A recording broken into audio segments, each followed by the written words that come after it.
Hello dear students, once again welcome you all to the Bishop Academy online classes. Today we understand about the business for class 11, and in this video we understand about the chapter number 9, that's name is the internal trade, and it is our first part. In this chapter we understand about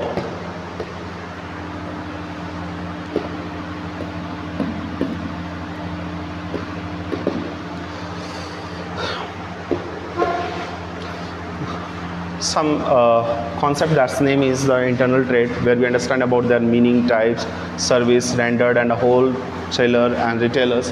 After that we understand about type of retailers, then after that the large scale retailers. तो तीन तरह के main concept इसमें आते हैं, उन तीनों को हम समझेंगे. तो पहले आज का हमारा टॉपिक क्या है इसको हम देख लेते हैं. आज का टॉपिक है the meaning and the features of the internal trade. Meaning क्या है इंटरनल ट्रेड की, उसके फीचर्स क्या हैं उसके बारे में हम समझेंगे. तो सबसे पहले देखते हैं इंटरनल ट्रेड की मीनिंग क्या होती है. Trade refers to buying and selling of goods and services for earning profit. अगर बिजनेस की बात करें या ट्रेड की बात करें, इसका जो मेन कॉन्सेप्ट होता है सामान को खरीदना और बेचना किसके लिए, प्रॉफिट को अर्न करने के लिए. फिर कहता है when the buying and selling of a goods and services take a place within the geographical limits of a country. यानी कि चीज़ों को खरीदने बेचने का काम अगर हम अपनी कंट्री के अंदर ही करते हैं, it is known as a internal trade. तो इसको हम क्या कहते हैं, इंटरनल ट्रेड कहते हैं. यानी कि इंडिया में ही जो खरीदने बेचने का काम जो हम कर रहे हैं, बाइंग एंड सेलिंग का काम जो कर रहे हैं, अगर इंडिया में ही कर रहे हैं तो वो क्या कहलाता है, इंटरनल ट्रेड कहलाता है. फिर अगर देखें internal trades is also known as the home trade और द इनलैंड ट्रेड. अगर देखें तो इंटरनल ट्रेड को हम क्या कहते हैं, होम ट्रेड या इनलैंड ट्रेड भी कहने का काम करते हैं. Internal trade payments for the goods and services are made and receive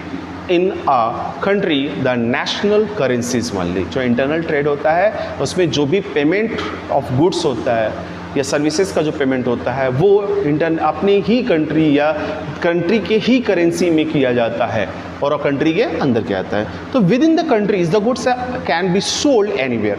हम अपने देश में गुड्स को कहीं भी बेच सकते हैं. द मैन्युफैक्चरर और the traders have to pay no customs, import duties as a goods are the parts of the domestic production and these are meant for the consumption within the territory countries. तो normally देखें तो ये क्या होता है कि ये country का ही पार्ट होता है जो भी प्रोडक्शन होता है.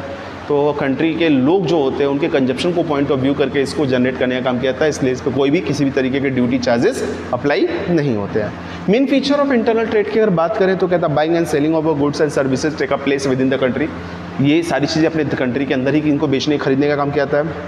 Payments are made and receive in a home currency only. हम अपने देश की करेंसी में ही पेमेंट को रिसीव और पेड करने का भी काम करते हैं. फिर कहता है देयर इज़ नो और the very few formalities to be completed by the traders. तो बहुत कम फॉर्मेलिटी को कंप्लीट करके भी ट्रेडिंग का वर्क किया जाता है. मतलब various local modes of a transport can be use for the transfer the goods and services. तो लोकल मोड्स जो होते हैं यानी कि लोकल लेवल पे जो भी सर्विसेज प्रोवाइड करने वाले, ट्रांसपोर्टेशन सर्विस प्रोवाइड करने वाले लोग होते हैं, उनके थ्रू हम क्या करते हैं, गुड्स एंड सर्विसेज को एक जगह से दूसरी जगह तक प्रोवाइड करने का काम करते हैं.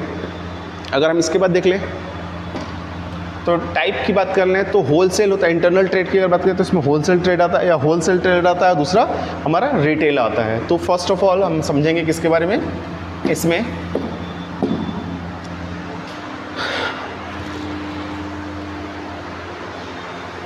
समझेंगे हम पहले होलसेल ट्रेड के बारे में. तो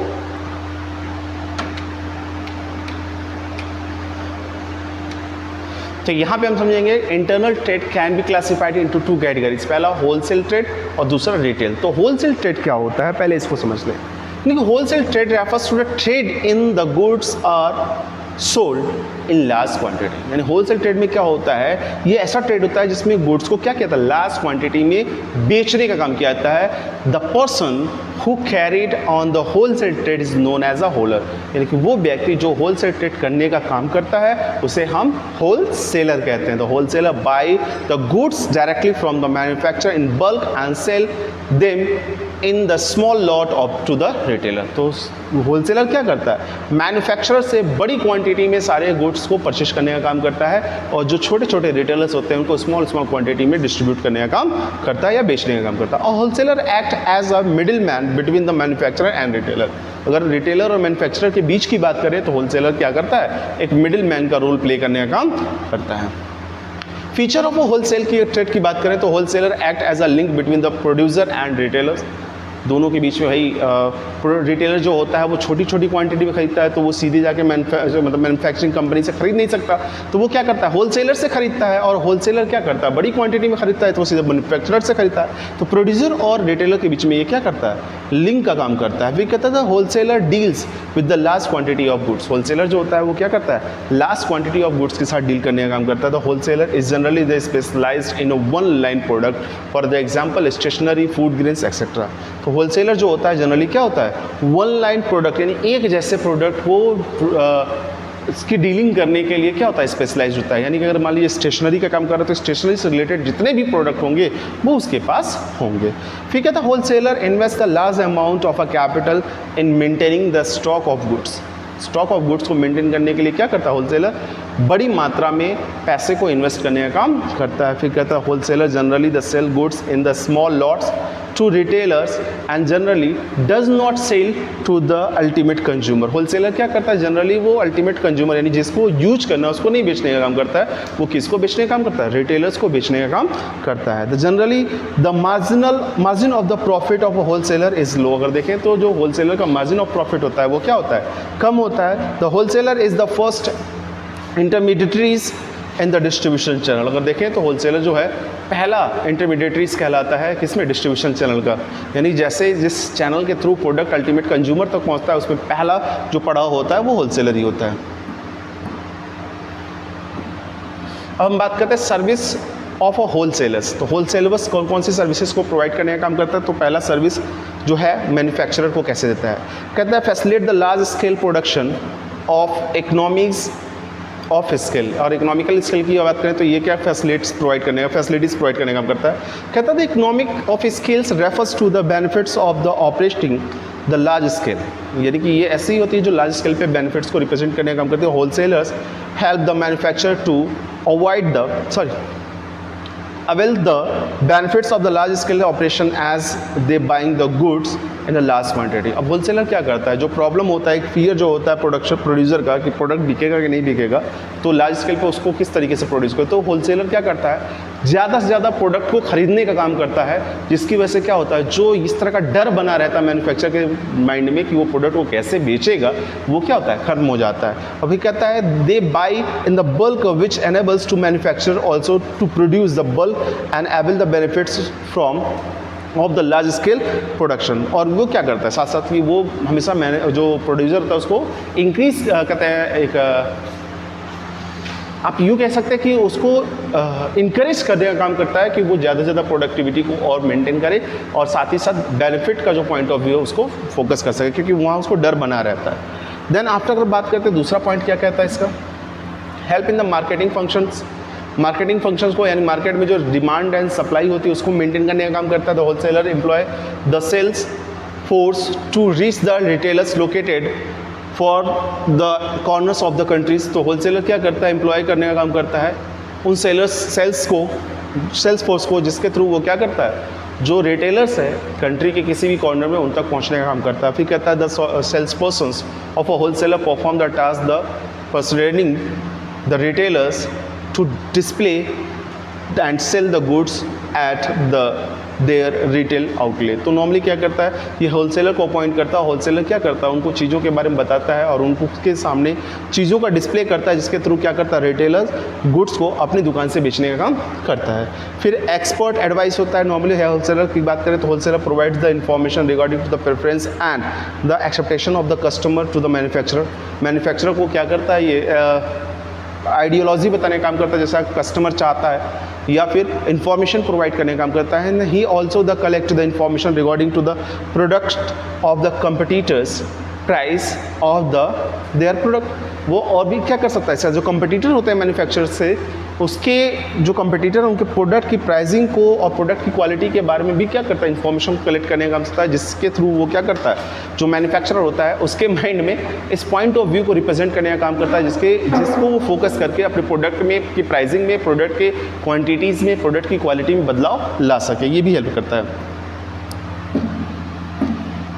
स्टोरेज की बात करें तो ये फैसिलिटेट करता है, क्योंकि बल्क में खरीदता है तो जो स्टोरेज की प्रॉब्लम होती है वो मैन्युफैक्चर की नहीं होती है। मैन्युफैक्चर क्या करता है, बस बनाने का काम करता है। ज़्यादा खरीदने की वजह से स्टोरेज का जो बेनिफिट होता है या स्टोरेज का जो बेनिफिट होता है वो मैन्युफैक्चर को मिलता है, और ये स्टोर करने का काम होलसेलर ही खरीदता है। देन हम बात करें तो फाइनेंशियल असिस्टेंस की बात करें तो कई बार मैन्युफैक्चरर को क्या करता है, ये फाइनेंशियल असिस्टेंस भी प्रोवाइड करने का काम करता है। कैसे? The wholesaler provide the financial support to the manufacturer by buying the goods in for cash. वो क्या करता है, कैश में, क्योंकि लार्ज क्वांटिटी में खरीदता है तो कैश में परचेज करके क्या करता है, उसको फाइनेंशियल असिस्टेंस भी प्रोवाइड करने का काम करता है। बियरिंग रिस्क, क्योंकि देखिए ज़्यादातर क्या होता है, मैन्युफैक्चरर प्रोडक्ट को बस बनाने का काम करता है तो उसके पास स्टॉक होल्ड नहीं होते हैं। वो स्टॉक किसके पास होल्ड होता है, होलसेलर के पास होल्ड होते हैं। तो वो क्या करता है, जो भी स्टॉक का रिस्क होता है वो होलसेलर बियर करने का काम करता है, न कि मैन्युफैक्चरर।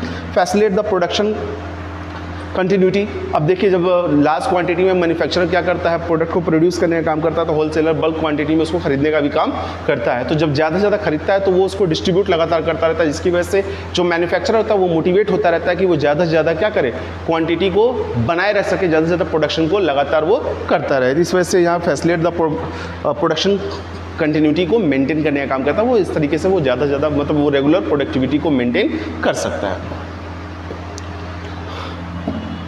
अब हम बात करते हैं रिटेलर्स को क्या सर्विस देता है। गुड्स की अवेलेबिलिटी होती है, यानी रिटेलर जब चाहता है उसके पास सामान अवेलेबल हो सकता है, यानी कि होलसेलर क्या करता है, रिटेलर के पास जब पैसे होते हैं तो भी नहीं होते तो भी उसको सामान की डिलीवरी करता रहता है। देन अगर बात करते हैं ग्रांट द क्रेडिट, उसको क्रेडिट पे भी सामान देता है, जब वो बेच ले तो दे दे, या फिर जब उसके पास पैसे हो तो दे सकता है। देन रिस्क शेयरिंग, वो क्या करता है, रिस्क को शेयर करने का काम करता है। जिससे हमने क्रेडिट पे जब करता है तो वो क्या करता है, गुड्स को उसके अल्टीमेट आउटलेट तक पहुँचाने के साथ साथ उसके लिए मार्केटिंग पब्लिशिंग सारा करने का काम करता है, और साथ ही साथ क्या करता है, जो सामान उसके नहीं बिक रहा होता उसकी प्राइसिंग को भी एक्सेप्ट करने में कहता है कि तुम बेच लो तब उसको पेमेंट करो। तो इस तरीके से देखें तो उसको रिस्क को भी बियर करने का काम कौन करता है, शेयर करने का काम करता है हमारा कौन, होलसेलर। स्पेशलाइज्ड नॉलेज होती है, होलसेलर क्या करता है, मैन्युफैक्चरर और कंज्यूमर और रिटेलर्स तीनों के बीच से कम्युनिकेशन को मेंटेन करता है, इसलिए उसके पास जो भी नॉलेज होती है, स्पेशलाइज नॉलेज होती है, वो मार्केटिंग को बेहतर तरीके से जानता है और उसके हिसाब से प्रोडक्टिविटी को मेंटेन करने का काम करता है। कहता है wholesaler has a direct link between the manufacturer, so he comes to know about the latest technology used by the manufacturer and also about the new products produce. तो वो क्या करता है, नई टेक्नोलॉजी के बारे में, और मैन्युफैक्चरर क्या नया प्रोडक्ट बनाने वाला है उसके बारे में उसको पता होता है। Therefore he inform the retailers about the new techniques and new product and their use the retailers, और वो फिर क्या करता है, नई टेक्निक और नई प्रोडक्ट के बारे में रिटेलर्स को बताने का काम करता है, जिससे रिटेलर यूज करके क्या करता है, ज़्यादा से ज़्यादा बेनिफिट को मेंटेन करने का काम करता है। पब्लिसिटी की बात करें तो रिटेलर्स की पब्लिसिटी हमारा होलसेलर करता है। Wholesaler advise the brand and goods kept in with them, जो भी उसके पास सामान होता है उसकी वो क्या करता है, उस ब्रांड के और गुड्स को क्या करता है, एडवर्टाइज करने का काम करता है। Such a publicity helps the retailer also increasing the sale, और इस तरह की पब्लिसिटी क्या करते हैं, रिटेलर जो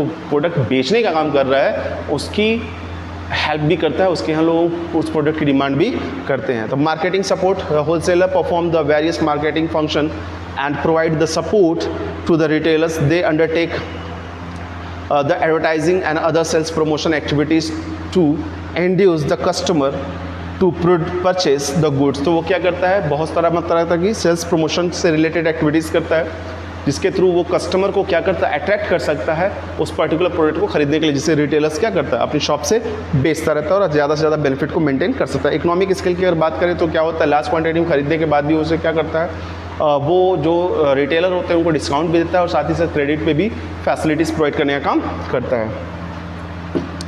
So dear students, in this video that's all. If you have any type of doubt or the query, you should be consult through the